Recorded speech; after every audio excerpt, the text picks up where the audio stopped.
My name is Don DeBoer. I'm a Pest Control Advisor and Consultant for Mid-Valley Ag Service. I have also farmed for many years. I got my education at Modesto Junior College and Fresno State College.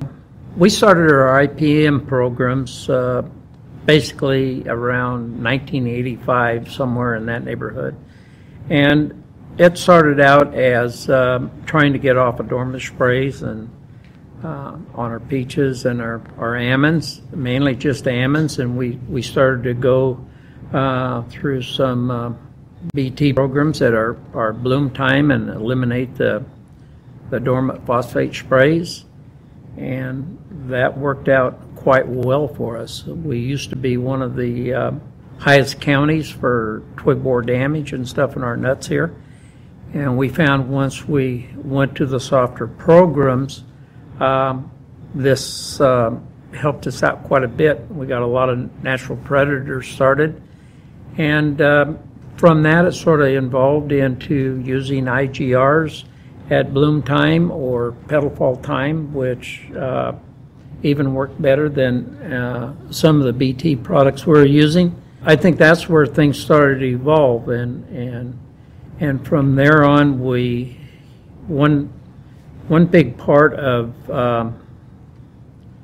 IPM program, and if it's an orchard or anything else, involves a lot more monitoring than on conventional orchards and things like this, which means we need to check our water management programs.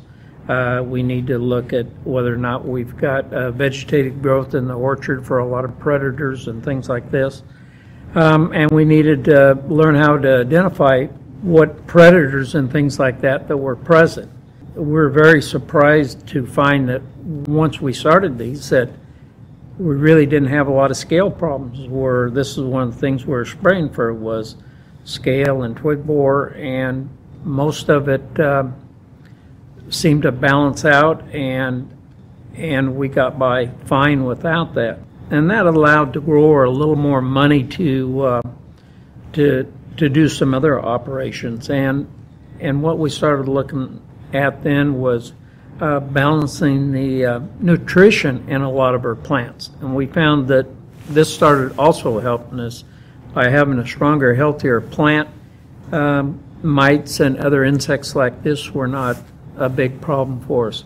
I would say the next stage of evolution or into IPM was the use of a lot of compost products on our orchard floors, and we sort of brought our soils back to life again with a lot of soil biology, and this sort of helped us with better water management and also helping to build up some of our predators for nematodes and things like this in some of the orchards. So from there, it's sort of evolved a little bit further into now we work a lot with sort of a plant stress. And what this basically means that now during times of high temperature or extremely low temperature with frost, or with high rainfall or extremely dry conditions, we can treat the plants with certain things that help them withstand a lot of the stress, and in turn improve the yields to the growers. And this has been a helpful tool for us. And I think all in all, if you look over the past few years, we probably have better tree vigor now than we did then. And agriculture is sort of a evolving thing all the time, and we're always looking at better ways to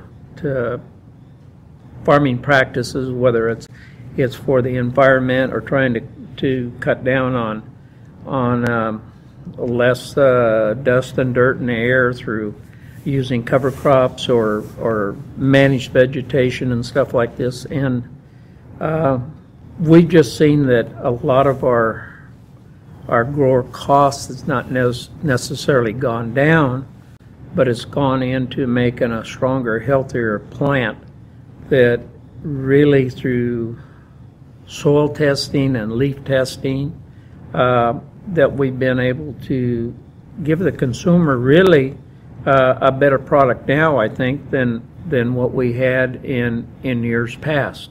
And it just involves more monitoring, whether we use pressure bombs for checking moisture in the leaf and in their trees, and basically what this helps them with their water management. Sometimes they have to water a little more oftener, or maybe they'll wait a few days to irrigate. But again, this is something that keeps the stress out of that tree. And once you keep the stress out of a tree, usually your predators tend to stick around a little bit longer that feed on our mites and things like this. So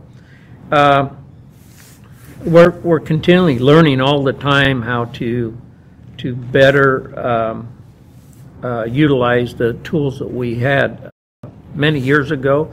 Flood irrigation and furrow irrigation was quite common, and then we went into impact sprinklers, and from there we've gone into drip tape and drip hose and micro sprinklers, so we can do a better job of managing not only our fertilizers, but just managing our tree health and tree vigor, and consequently we've been able to increase our production quite a bit by these, I call them IPM practices.